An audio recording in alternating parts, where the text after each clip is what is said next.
Les damos la más cordial bienvenida en esta feria virtual del libro Costa Rica 2020. De parte de Letramaya estamos hoy muy contentas porque estamos celebrando un nuevo libro que sale con nuestra editorial, un libro de una novela negra de Lisa Jiménez.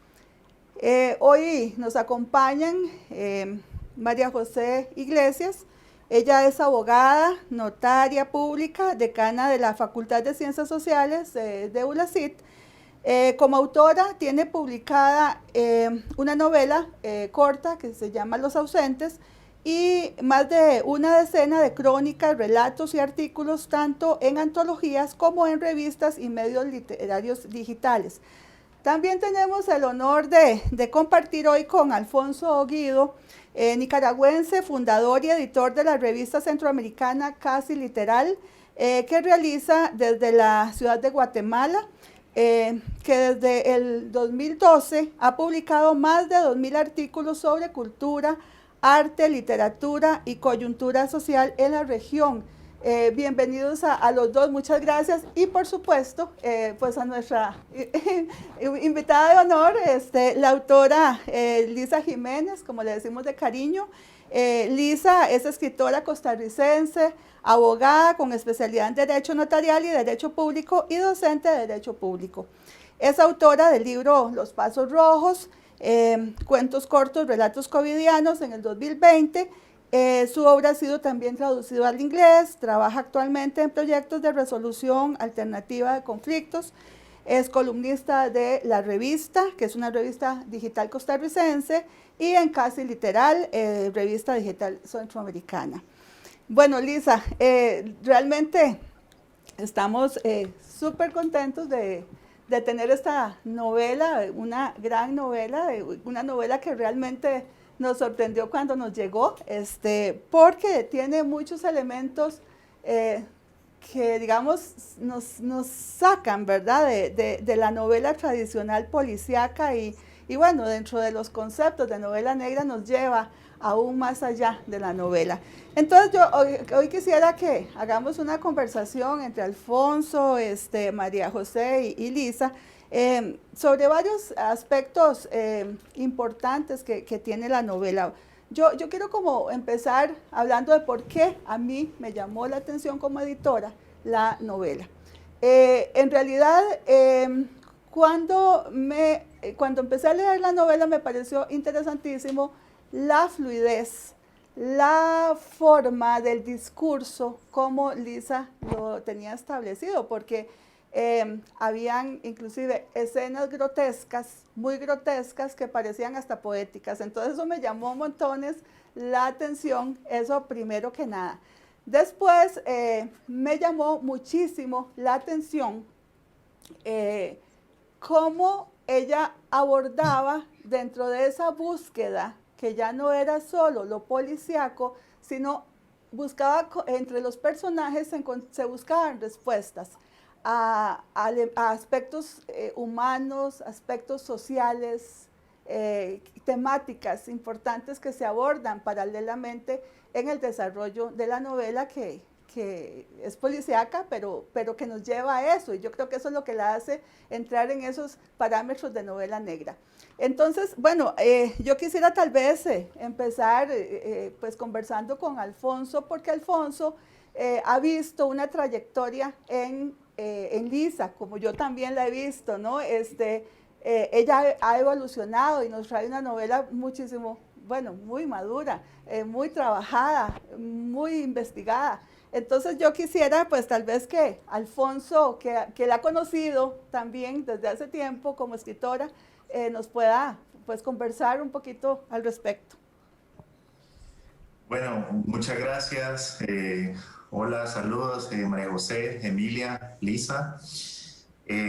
Bueno, para empezar podríamos decir que esta novela empecé a leerla como en diciembre de 2018, cuando todavía era un manuscrito, un borrador. Lisa, en un viaje que hice a Costa Rica, Lisa me pasó el manuscrito y la verdad, de entradita, la historia me pareció sumamente interesante por el contexto en el que ocurre. Una novela negra que ocurre en un salón de belleza que de día atiende a mujeres cuyos esposos llegan de noche porque de noche se convierte en un prostíbulo.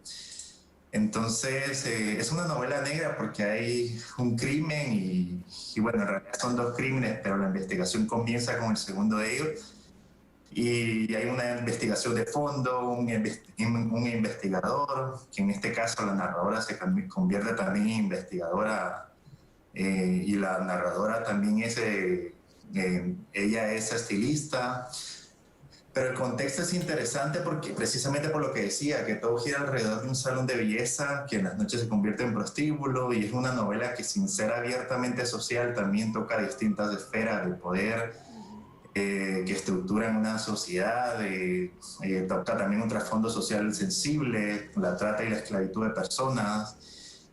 También hay de fondo también un amor frustrado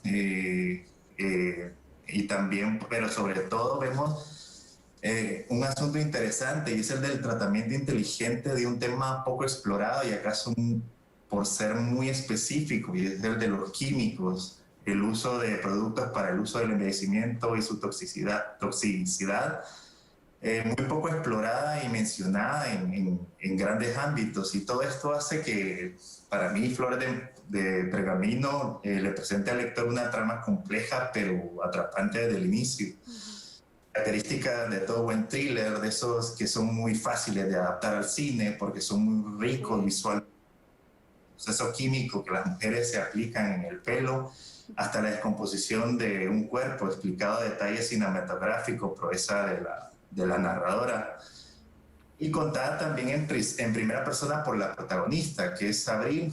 Pero la historia se va alimentando también no solo de la voz de ella, sino de los chismes que la misma narradora va revelando a medida que avanza la novela. En la posición de ella como estilista y en cierta parte hasta psicóloga, donde muchas personas llegan a buscar a alguien que las escuche, la coloca en un lugar donde se reúnen todos los chismes de la alta sociedad. Y lo mismo pasa con los maridos de ella, pero en este caso, en el caso yo no quiero adelantar mucho de la novela, pero los maridos de las personas que llegan a estos lugares, a estos salones de belleza, también llegan de noche a una especie como de confesionario. Por estas y muchas otras razones, esto hace que el contexto del salón de belleza en el contexto del salón de belleza esté mejor documentado, incluso que en las organizaciones públicas encargadas de esclarecer crímenes. En resumen, es una novela bastante atrapante desde el inicio y sobre todo el contexto, y hay un punto que me llamó mucho la atención del que voy a hablar más adelante también y que le quisiera preguntar a Lisa también, y es cómo el trasfondo de la investigación química toxicológica que hay detrás de todo esto. Entonces, por lo menos a mí me gustó bastante. Yo sé que es una novela que va a gustar bastante también y no lo dudo. No sé, Lisa, si tal vez aprovechamos la pregunta de él. Vamos a ver, ¿Sí? El asunto toxicológico sí me llevó bastante tiempo hacer la investigación, sobre todo porque yo voy poco al salón de belleza, pero cuando voy observo como buena escritora, me gusta observar esos espacios cerrados, pero lleno de universos abiertos. Entonces, a mí por naturaleza me gusta preguntar y la gente siempre termina como un poco intrigada, pero ¿usted a qué se dedica? ¿Verdad? Entonces, bueno, no me dedico a la investigación literalmente hablando, pero sí a la escritura, y detrás de una buena escritura tiene que haber una buena observación y posteriormente investigar, porque el observado tiene que llegar a otro lugar. Entonces, siempre me sorprendió cómo en los salones de belleza llega el producto, pero no llega como con su prospecto. No es como la medicina, que uno puede leer los efectos secundarios a sus anchas para saber cuánto tiempo le queda de vida. Pero entonces, ¿cuál es el meollo del asunto? ¿Qué era lo interesante aquí? Darme cuenta que ninguna mujer que llega a hacerse un proceso estético se pregunta cuál es el nivel de toxicidad de lo que se está poniendo en el cabello. Y precisamente porque hay un valor superior, que es el valor de lo estéticamente agradable. Entonces, este culto a la belleza favorece el hecho de que haya una especie de negación a todo este proceso de toxicidad. Y esto también tiene que ver con la negación histórica y pensar cuál es el proceso de transformación y qué hacemos las mujeres para encajar o estar aceptando o legitimando nuestro proceso en los contextos. Entonces me llamaba la atención cómo las queratinas o estos procesos alisantes del cabello provocaban una cosa formidable. Y es que la más colochita de las mujeres terminaba con su pelo muy sedoso, pero yo pienso que detrás de esa sedosidad tenía que haber algo, por supuesto que no es un secreto, había formol detrás de esto. Entonces, bueno, no, esto no sé si es verídico o no, es una investigación que yo hice, pero detrás del formol es esta sustancia con la que se embalsama a los muertos. Esto significa que, bueno, que por accidente una persona se da cuenta que esto, ¿verdad? Como algunas cosas suceden por accidente y luego se convierten en estos grandes descubrimientos. Bueno, el formol provoca que haya un efecto alisante.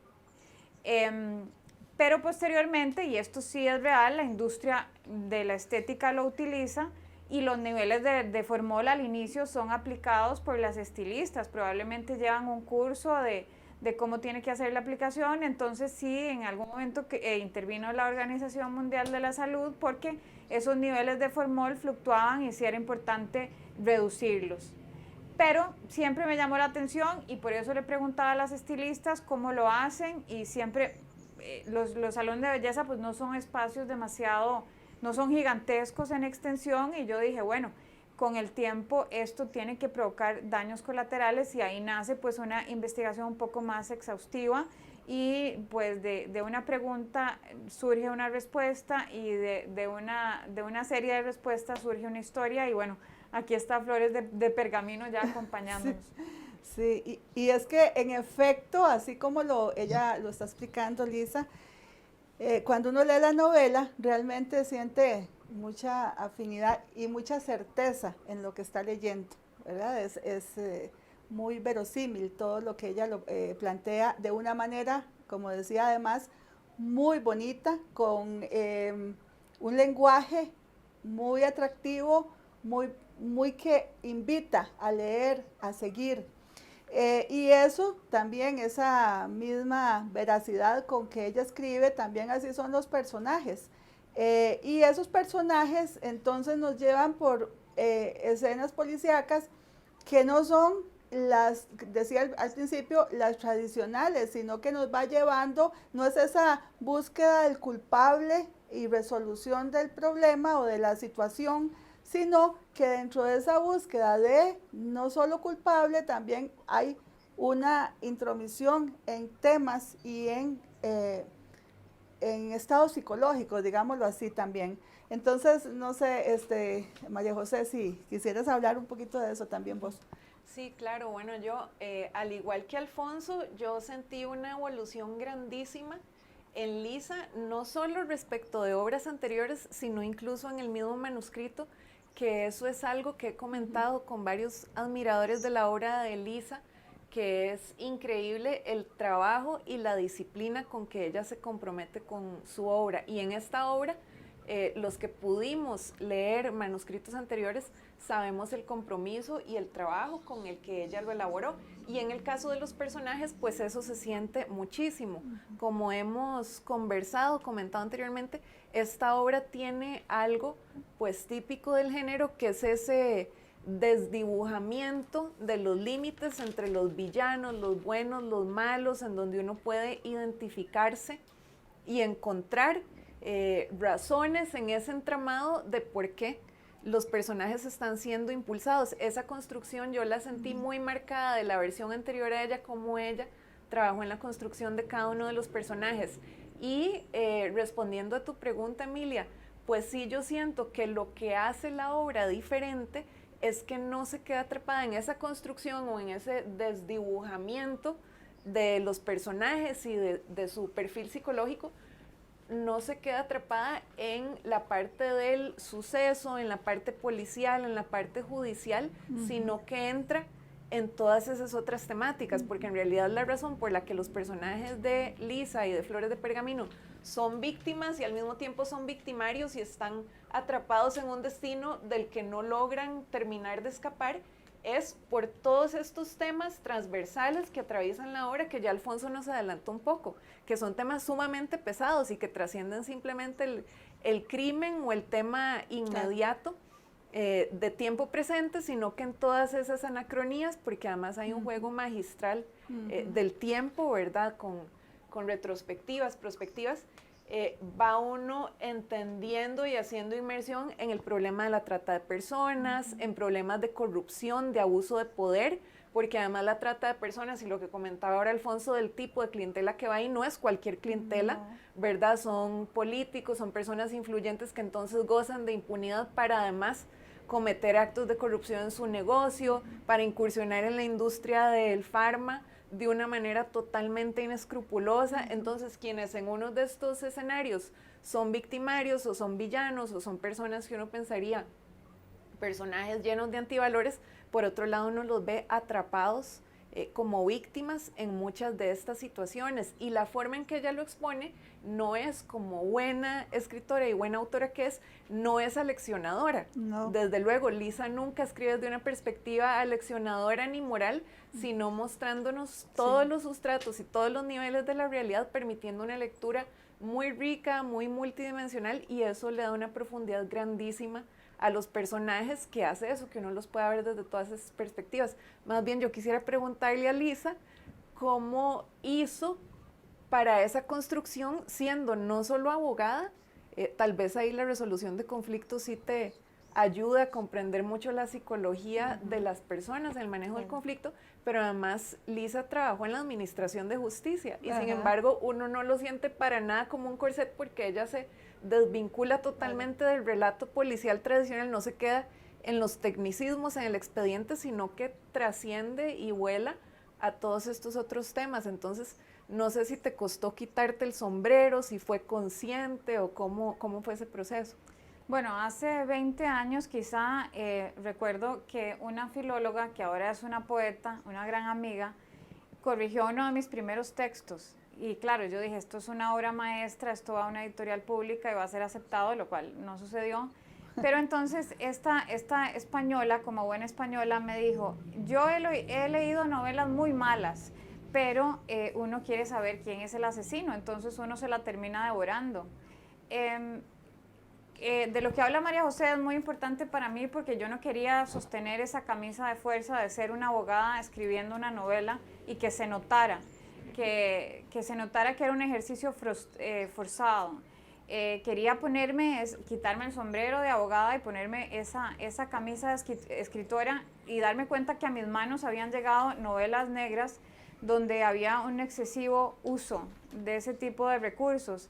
Precisamente porque, como bien lo dice María José, por mi formación, por la estructura que venía manejando en el tema de resolución alterna de conflictos, me daba cuenta que se desdibujaba, no en la ficción, sino en la realidad, los diferentes estadios que ocurren entre la víctima y el victimario, y que generalmente en estas dos posiciones encontradas siempre hay verdades, y en esa polifonía todos tienen algo que decir y algo también que ocultar. Precisamente por lo grosero que es el tecnicismo, por lo grosero que es el engranaje judicial, para mí era importante hacer esa exploración muchísimo más profunda de la condición humana, y que pudieran entonces desvincularse todas estas herramientas y recursos que muchas veces vuelven estéril la resolución del conflicto como tal, porque la naturaleza, el entramado del acto criminal, esa anatomía del acto criminal va muchísimo más allá de lo que pueda llegar a una declaración judicial. Yo creo que hay un paso que marca un traslape entre lo que es la confesión como ese acto a puerta cerrada y lo que es una declaración, que ya se convierte en un acto público. Y generalmente esta novela hace una exploración de lo que pasa en la psique de los personajes, precisamente porque hay una serie de confesiones que, como bien lo apuntaba Alfonso, nacen como aderezándolos como si fueran una especie de chismes dentro de un universo cerrado que es un salón de belleza. Sin embargo, generalmente los hechos, la construcción, la teoría del caso se formula antes de que él llegue a estrados judiciales, y esto yo quería que quedara claro y que quedara totalmente concreto. Y la evolución se fue dando porque yo tenía que apartarme de esos recursos que podían resultar inclusive muy atrayentes para mayor verosimilitud. Pero yo quería también, como yo no me enraicé en un hecho histórico, yo no tenía un anclaje, ¿verdad? Esta historia nace de la ficción y se gesta como un acto creativo, como un acto que resultaba un poco más difícil precisamente por eso, porque no eché mano de esos recursos. Sí, Y con respecto, sí, perdón, sí, habla, es que no te había visto de frente, así está bien, por favor. y con respecto a lo que dice María José, eso también le da verosimilitud. Y es cierto, y yo no siento que esté exenta de términos legales, pero yo creo que, como dice la misma novela, Abril, que es la protagonista, aparte de ser una estilista, también se informaba, también se educaba, Sí. también era autodidacta. Entonces, ella sabía, por ejemplo, el concepto o el término o lo que era del término un proceso penal, conocía las diferentes instituciones, pero era porque ella misma se informaba, pero no, como dice Elisa, no hizo eso tan empalagoso que lo hubiera hecho inverosímil. Claro. Si Abril persona hubiera empezado a meter un montón de términos legales y de procesos, entonces hubiera hecho bastante inverosímil la narración, pero eso le da un toque como de verosimilitud precisamente, porque Abril, como bien lo dice la novela, Abril era, ella dice en algún parlamento, bueno, tal vez la gente cree que todas las estilistas somos tontas o ignorantes, pero no. En realidad las estilistas en realidad también nos podemos educar, también podemos ser autodidactas, no somos ninguna tontas, etcétera, ¿verdad? Entonces es una forma también de desmitificar también a un personaje. Y precisamente con lo que decía Abril, en este de cuentas no podemos como hacer prejuicio de una persona creyendo que no, que porque tiene una profesión u oficio, no tiene que ser desconocedora totalmente de lo que está hablando. Entonces sí, eso me gustó bastante, de esa construcción psicológica del personaje de Abril, que al fin de como forma de zafarse ella de su pasado. Yo creo que esa era como, yo lo sentí así, como una forma personal de ella de borrarse totalmente de su pasado, de separarse de su pasado totalmente y creer que en realidad era otra, que no tenía los orígenes que tenía en el salón de belleza de la mamá, etc. Hay algo muy interesante que uno lo ve ya desde el campo literario, es que Lisa juega con una construcción, decía yo al principio y lo dijo también María José, hace una construcción que juega con los recuerdos, se vuelve al presente y está en ese juego, que ese juego, digamos, como recurso literario, lo que hace es también acercarse a esa forma humana de los personajes.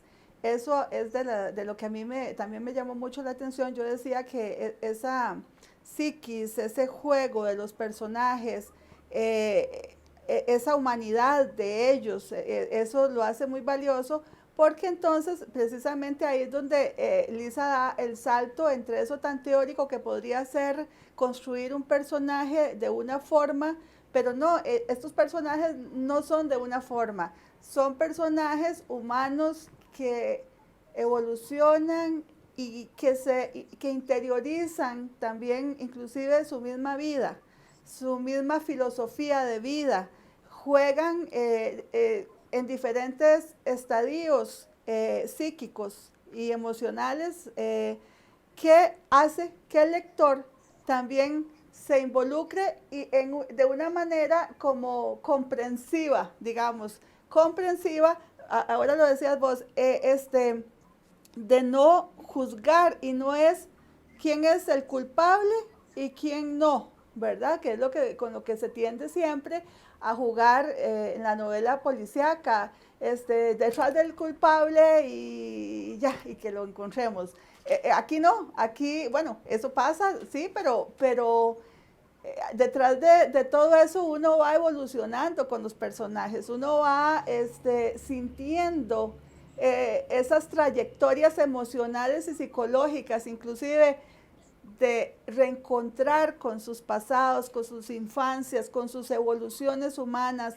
Entonces, eso me parece que está muy asociado también con esa forma de construcción, ya desde el punto de vista literario, de que no es una novela lineal de un acontecimiento tras otro, tras otro, tras otro, hasta encontrar el culpable, ¿verdad? Aquí no, aquí se juega con ese espacio psicológico, con ese espacio humano, con ese espacio de interacción social también, y esto a mí me parece muy bonito. Yo no sé, Lisa, si eso lo hiciste a propósito o surgió simplemente, ¿verdad? ¿Sí? Bueno, sí, es muy interesante. Ahora, cuando una novela queda lista, uno como que se tiene que despegar, es como los hijos, nacen de uno pero no siendo uno, y cuando ya vuelan, sí, el mundo, digo yo, los lectores empiezan a encontrar un montón de cuestiones que uno ni siquiera se había imaginado que estaban ahí, porque son universos muy complejos y además hay todas estas capas de lectura que se van formando. Lo interesante para mí es, y que no es una novedad, que son recursos que han aplicado y seguirán aplicando otros escritores, es que es la visión de una niña, son las reminiscencias. Hay recursos que se utilizan dentro de la novela policíaca y lo conversábamos tras bastidores con María José, Emilia y Alfonso. Si realmente yo tenía la intención de construir una novela negra, y creo que al inicio tenía la intención primera de construir una historia.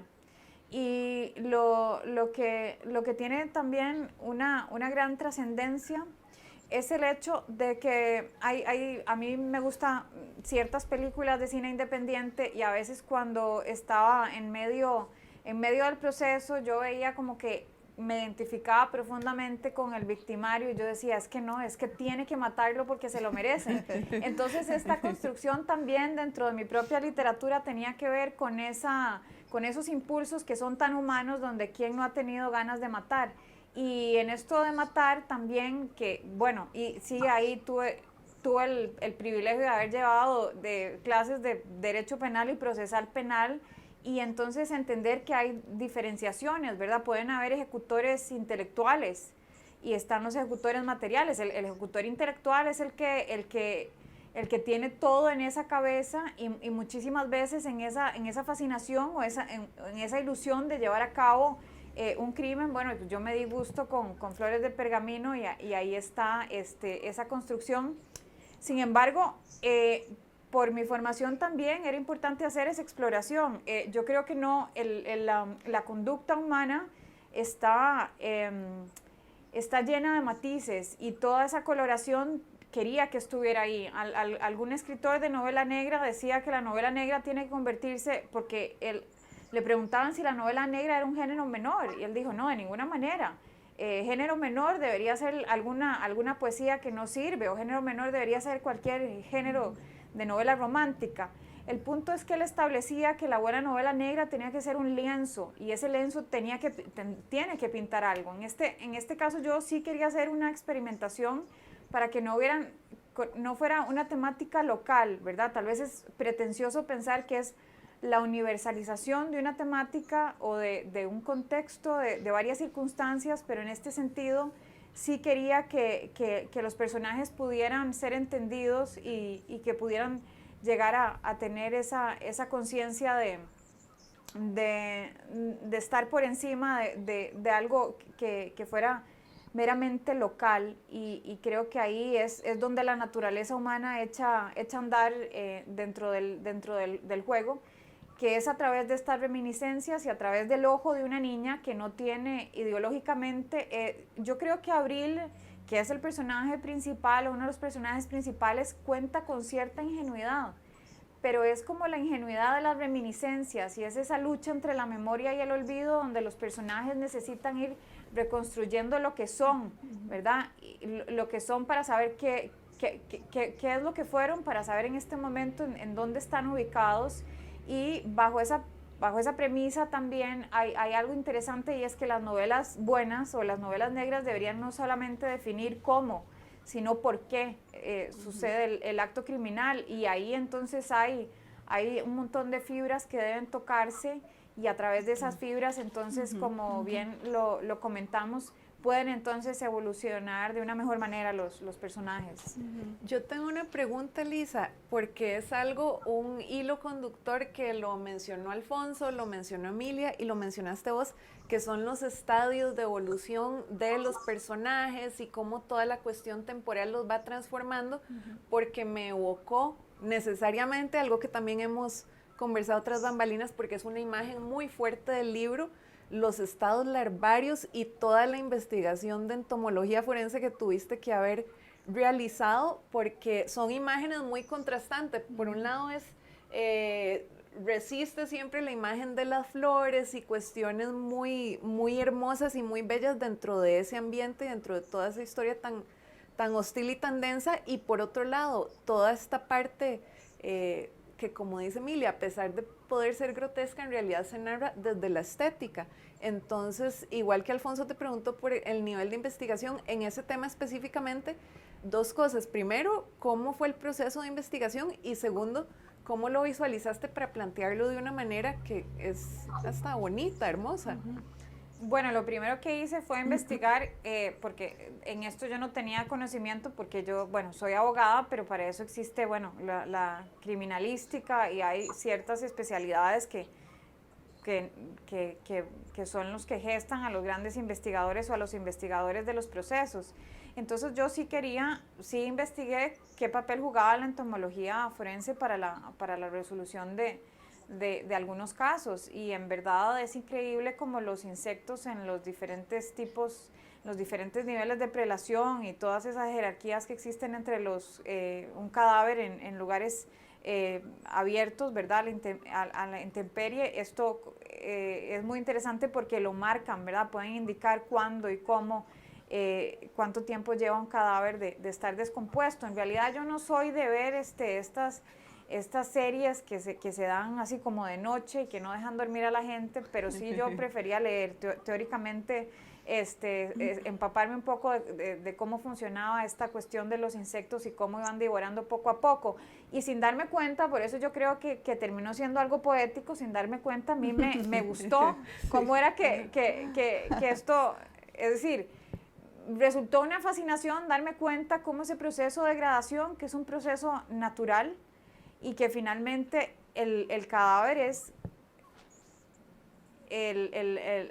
esta materia lastimada en descomposición vuelve a tener como una vinculación nuevamente con la tierra. Entonces, como hay un proceso cíclico que también tiene que ver con, no solamente es ese proceso de putrefacción, sino también lo que viene, es un proceso donde la misma naturaleza, estos seres pequeños que son esta serie de insectos, se encargan de terminar de limpiar. Estos procesos son una especie de limpia, y nuevamente hay un proceso que se restablece. Yo creo que la vida y la muerte, ¿verdad? Esta cuestión cíclica que tiene que ver con lo humano, lo inhumano también, y con la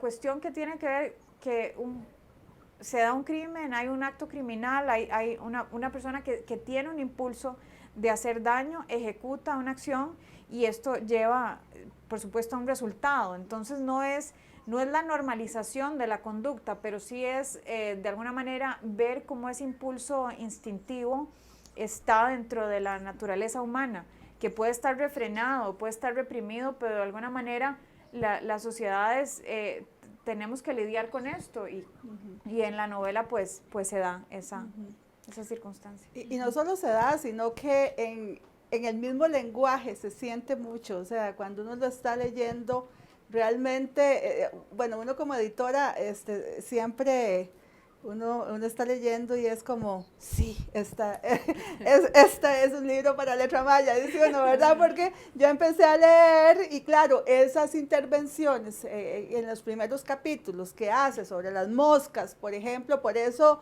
la portada, bueno, se me olvidó pasárselas para que la pasen, pero ahí la podemos enviar. La portada del libro es una mosca grande, porque es que es una parte muy importante, cómo juega con el discurso, cómo ahí como que converge una parte hasta filosófica, creo yo. No, y a mí personalmente, ya, porque no es que la literatura tiene que ser siempre así, pero personalmente me gusta una buena historia, pero que me toque las fibras, como vos decías ahora, y a mí eso sí, esos elementos que son ganchos, para mí ya no como editora, sino como lectora, eso para mí era muy importante. Entonces, yo quiero decirle a los lectores que nos ven, que eso van a encontrar en el libro, o sea, no se van a arrepentir, de verdad. Van a ir y la novela los va a ir llevando, aunque hemos hablado de muchos temas, hasta técnicos, la novela no es esa, la novela los lleva por esos tecnicismos, pero de una manera muy ficcional, muy de novela, muy rica en el discurso, en los juegos literarios, que realmente lo mete a uno, definitivamente. Sí. Hay una cosa, otro detalle, otra cualidad que le vi a la novela que pues lo vi más que nada también como editor. Algo que le noté a esta novela también es que en realidad, a pesar de que muy en el fondo es una novela social, tiene problemas demasiado serios, así es. nunca hace una denuncia, nunca se nota que el autor o la narradora en realidad lo que está denunciando es un problema, es una problemática social. Lo que me encantó de esta novela en realidad, entre muchas otras cosas, es que también, a pesar de que es una novela evidentemente social, donde se tratan muchos problemas de la trata de personas, la esclavitud, la prostitución, la corrupción que hay en el poder, en cualquier estado latinoamericano, una novela muy latinoamericana que podría disfrutar, a pesar de textualizar en Costa Rica, en San José. Yo creo que es una novela que retrata muchas realidades latinoamericanas, pero a pesar de todo esto, en realidad la narración o la autora o la narradora nunca deja de contar simplemente su historia. Entonces, esto es algo donde muchos escritores que quieren contar novelas sociales o que quieren escribir novelas sociales es donde meten las patas, por decirlo así. Creen que involucrándose y haciendo muy evidente las problemáticas sociales van a hacer que la historia sea mucho mejor y todo lo contrario. Desde mi punto de vista, como editor, yo sí me he dado cuenta de que en realidad más bien lo que hacen cuando meten mucho sus narices, por decirlo así, sus problemáticas, sus fantasmas, sus ganas de denunciar al gobierno, lo que sea, sus ganas de denunciar la corrupción más bien terminan estropeando la novela. Entonces, y esto no pasa con Flores de Pergamino. Sí. Entonces, este es un punto que editorialmente yo lo veo bastante fascinante y que pues, para maravilla le aportó bastante a la novela. Sí, en efecto, como editora también yo lo veo igual que vos. Para mí cuando se tocan los temas muy evidentes, muy explícitos, lo que termina siendo es una novela yo diría panfletaria. Sí, Y esto no sucede, estoy completamente de acuerdo con vos. Aquí sí, se tocan temas profundos, fuertes, grotescos inclusive, pero no se pierde la riqueza narrativa. Y eso es lo que, vean, se los digo yo que y vos también, que leemos libros de edición. O sea, eso sí, no es tan sencillo de que los autores lo logren, porque sí, normalmente los libros le llegan a uno de una manera muy construida dentro de recetas de sí, construcción y exactamente quieren evidenciar temas profundos, pero los dejan como si fuera un ensayo. Entonces, exacto. o un panfleto, como decimos. Entonces, Sí, eso es difícil de lograr. Eso es muy difícil. sí, Uno que está en sí. el tema literario, uno sabe que cuesta. Y esto no pasó con esta novela. Estoy completamente de acuerdo. Lo lleva de una manera muy rica en el desarrollo de la novela. Sí, excelente esa acotación porque igual Y esto es algo sí. que cuesta incluso con los autores más experimentados. Así es. Entonces, cuando uno se pregunta en realidad en qué momento se le fue de las manos la Es historia, cierto, así es. Y ellos a veces no no hay nada. entienden cuando uno les dice, Sí, ¿verdad, Alfonso? Porque uno les dice, mira, la novela tiene contenidos muy importantes, pero... Y ellos, no, pero es que vea, yo estoy tocando este tema tan importante que tú. Y bueno, y entonces a uno le cuesta como editor explicarles ese paso de esos contenidos que conste. sí, Yo soy una editorial que me interesa así eminentemente que hayan contenidos en los libros, pero que sepan narrarlos, que sepan sí. entrarle, ¿verdad? Y no hay nada más fascinante o más maravilloso de una narración que a fin de cuentas no deje de contar una historia. Si Exacto. la historia se cuenta bien, ya el trasfondo, la denuncia, ya que se cuente sola y que cada autor o cada lector, mejor dicho, lo puede interpretar de la forma que Sí, más... así es. Totalmente. Así Yo ahí es. tengo Sí. una pregunta para Lisa, tal vez, porque hemos hablado mucho de la obra, pero todo esto a mí me hace preguntarme sobre la autora, también Sí. ya a nivel personal, porque de verdad, y como Emilia nos preguntaba al inicio, se ve un proceso de maduración, se ve realmente una evolución de Lisa como Claro. escritora. Entonces quisiera preguntarte, Lisa, ¿cómo has vivido o qué has sentido diferente entre tus obras anteriores y esta? Como escritora, lo que decías ahora, la parte de sentir de desapegarse, de que es como tener un hijo, ¿cómo has sentido este proceso? Porque realmente sí se siente una Lisa madura, con muchísimo para dar, y bueno, y una obra maravillosa. Entonces, ¿cómo lo viviste y qué crecimiento sentiste? Bueno, como buena escritora soy bastante impulsiva. Los escritores, bueno, yo creo que los artistas en general siempre estamos como en el filito y a veces ese impulso puede provocar de cosas que no son tan positivas. Entonces con mi primer libro yo estaba un poquito defensiva, para no decir que muy defensiva. Entonces yo lo defendía con mis patas, mis uñas y mis dientes. Sí, lo soy. Y recuerdo entonces que una persona que lee esta novela cuando estaba en el proceso de construcción me dice, bueno, es que esto es una novela que a mí realmente me ha gustado, porque su primer libro es un libro muy bueno, bien construido, pero era un libro romántico. Entonces yo hasta que respiré y tragué grueso, porque yo decía, pero no, ¿cómo? Un libro romántico. Entonces yo todavía tengo cierta aprensión con ese primer libro que estaba lleno de inseguridades, lleno de esa falta de noción de lo que realmente es la escritura como un proceso que nace en lo profundo, ¿verdad? Es como que está en las entrañas esa necesidad de escribir, pero luego de escribir, de mejorar el producto. Entonces yo creo que el crecimiento se da porque inclusive el primer trabajo literario que yo hago es una novela que tiene que ver con una persona que está en la cárcel. Entonces el proceso es como muy orientado y muy enfocado al proceso de la víctima. Pero entonces en ese proceso de la víctima hay un proceso como de victimización también del escritor. Y muchas personas dentro de ese núcleo duro que estimaban mi trabajo literario, pero también me estimaban a mí como persona, me dijeron, esto no es un trabajo como que tiene la madurez. Entonces yo creo que la madurez me la dieron procesos, por ejemplo, como el hecho de escribir en Casi Literal, que es la revista de Alfonso Guido, porque entonces era como un ejercicio de exploración.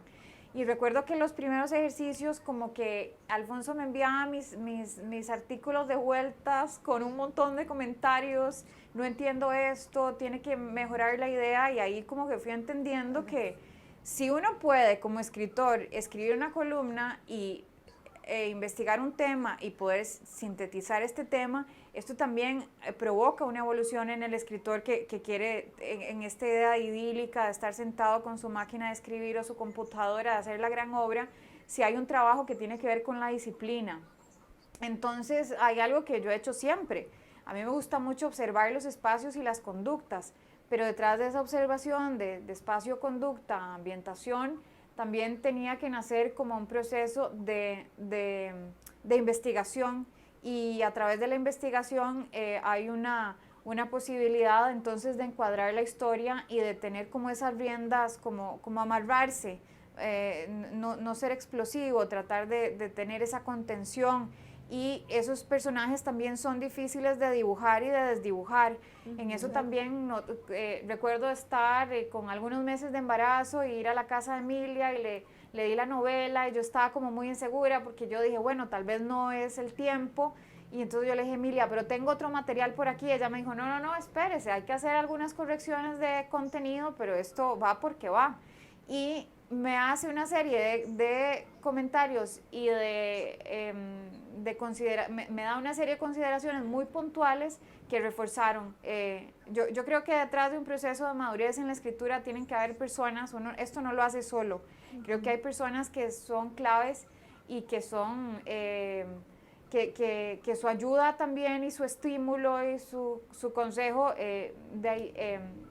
llegan a fortalecer mucho el proceso y a que uno genere esa confianza en el trabajo, porque el escritor siempre está sujeto a esas críticas, pero también tiene que tener como ese sostén que diga, esto va por buen camino, pero sí la disciplina de escribir cada 15 días y darme cuenta de mis errores, no solamente gramaticales, ortográficos, puntuación, sino también con que a veces me perdía. Entonces de ahí hay que retomar el camino.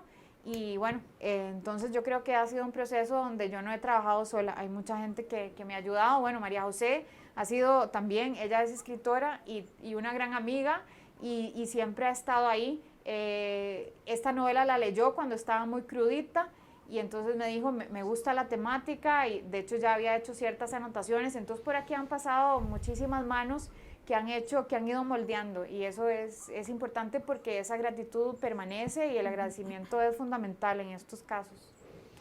Sí, el tema de la producción de un libro implica muchas cosas, y qué bueno que lo dice Lisa, porque la gente románticamente piensa que se inspiró y llegan a donde uno como editor, y que de ahí uno casi que tiene que decirles que sí. En mi caso, no, o sea, yo freno mucho porque a veces inclusive hay novelas buenas que pueden ser, con ciertos ajustes, pueden ser muy buenas novelas. Y el escritor tiene que comprender también eso, que un editor no le está cambiando una novela, simplemente una simple sugerencia, algunos amarres que hay que hacer de pronto, cositas que uno como editor, y bueno, en el caso mío como filóloga, pues obviamente uno agarra, retoma, analiza, porque nos sentamos, ¿verdad, Lisa? Toda una tarde, largas horas, y Lisa embarazada, a conversar y a discutir y analizar. Es que ese es el proceso realmente de un libro. Analizar y mejorar y trabajar, investigar como lo hizo Lisa. O sea, son muchas cosas que lástima que a veces los escritores no comprenden, que no tienen quizás esa paciencia que yo creo que Lisa sí la ha tenido, y fue realmente muy, muy rico, porque la novela era una buena novela, tenía potencial en un montón de cosas, detallitos que había que ajustarse, eso es todo, ¿no? Entonces, yo por lo menos, bueno, yo quedo muy, muy satisfecha una vez más con con un buen libro que sacamos de Letramaya a la disposición de los lectores, de nuestros buenos lectores, porque nuestros lectores son lectores normalmente agudos, que les gusta la buena literatura, conocedores, y yo creo que con este libro y con, bueno, con las novedades que traemos, van a quedar muy contentos nuevamente. A pesar de la pandemia, a pesar de todo, yo creo que ha sido muy bonito este proceso y de verdad muy satisfecha con esta nueva publicación que sacamos.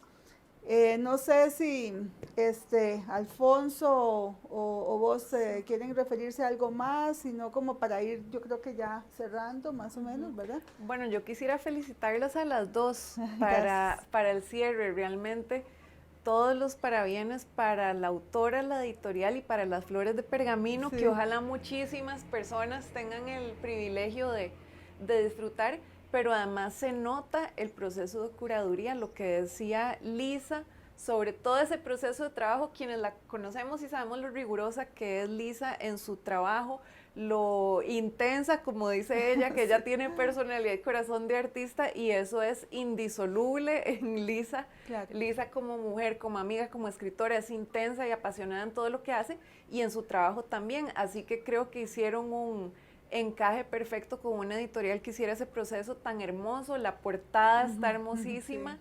El proceso editorial también con mucho cuidado, así que Sí, muchas felicidades a ambas Muchas y ojalá gracias. que los lectores disfruten tanto eso como Sí. lo hemos disfrutado nosotros. Muchas gracias, yo estoy segura que así va a ser, que lo van a disfrutar muchísimo. Alfonso, no sé si... Sí, claro. De hecho, sí. Yo siempre he opinado de que un escritor, cuando alguien es escritor, aunque sea contador, aunque sea abogado, aunque sea editor, aunque sea, siempre escribe. O sea, un escritor, sea lo que sea panadero, sea médico, sea lo que sea, siempre escribe. Y eso es algo que se ha caracterizado bastante a Lisa. Estamos hablando de una mujer que prácticamente se dedica a las leyes y que nunca ha dejado de escribir. Cabe mencionar que esta fue la primera novela que leí de Lisa. Después leí Los Pasos Rojos y después tuve el gusto de leer una inédita también que no sé si puedo hablar de ella, pero vamos al hecho de que... Esa es la que sigue. de que Lisa, que se llama Pan o algo así. Entonces vamos al hecho de que Lisa es una autora bien prolífica. Eso es lo que siempre me ha impresionado. O sea, siempre escribe, o sea, nunca me manda sus artículos tarde, siempre está pendiente de cuándo le toca publicar o siempre es una persona que se mantiene escribiendo, entonces eso lo hace escritora. Sí. Porque hay mucha gente dice, bueno, hazte fama y échate a dormir. Entonces hay muchos escritores así de por ahí, que son escritores porque escribieron una novela por ahí y que ¿cómo se llama? Y que también, o que ganaron algunos premios o qué sé yo, no quiero ni mencionar nada de esto, pero estoy viviendo por las ramas y es terrible, pero vamos al hecho de que Lisa siempre escribe y eso lo hace una escritora bastante prolífica. Además, Claro. decir que es la tercera novela, que ya llevo 3 novelas leídas de Lisa, es algo que habla muy bien de ella, de su producción, que es una persona que se mantiene escribiendo y eso es algo que admiro mucho de ella también. Yo estoy de acuerdo, yo creo que Lisa tiene mucho todavía por delante, además está muy joven, tiene toda una vida, Dios quiera, para escribir mucho. Yo se lo he dicho a ella y comparto con Alfonso, creo que tenemos mucho rato más para Lisa, esto es de lo primero que ella está haciendo y muy bien, entonces esperamos... ojalá con Letramaya, no sabemos, pero ojalá que sea con Letramaya muchos y igual tengo mucha fe en todo el futuro de Lisa como escritora. La verdad es que sí, les puedo decir, y bueno, la verdad es que eso lo juzgan los lectores. Yo doy mi opinión, lo da Alfonso, pero los lectores yo estoy casi segura que van a hacer muy buenos comentarios de esta novela. Invitadísimos. yo creo que ya podemos ir cerrando, ¿verdad, Lisa? No sé si quieres dar unas últimas palabras y ya para hacer el cierre yo. Perfecto. Bueno, agradecerles a Emilia, a María José y a Alfonso que estuvieran apoyándome en este proceso. Creo que han sido personas claves para que Flores de Pergamino llegara hasta ustedes, y sobre todo que yo tengo muchísima gratitud. Creo que un buen escritor llega a ser un buen escritor y se da cuenta de que realmente la escritura, detrás de la escritura hay un proceso maravilloso que es el proceso de autoconocimiento, y sobre todo la capacidad que uno tiene de encontrar otras personas que valoren y reconozcan el trabajo y el esfuerzo, porque detrás de la escritura, si hay una escritura que está muy cobijada por la vanidad, hay muchísimo sufrimiento. Entonces, la escritura tiene que pasar por ese proceso en donde se convierta en un regalo. Es un regalo que uno se otorga a sí mismo y que le otorga a las personas que están a su alrededor, porque tiene que disfrutarse. Y yo espero que ustedes como lectores lo disfruten y que consuman literatura, no solamente mi libro. Hay libros maravillosos que están destinados a ser leídos y que nada más hay que hacer ese proceso.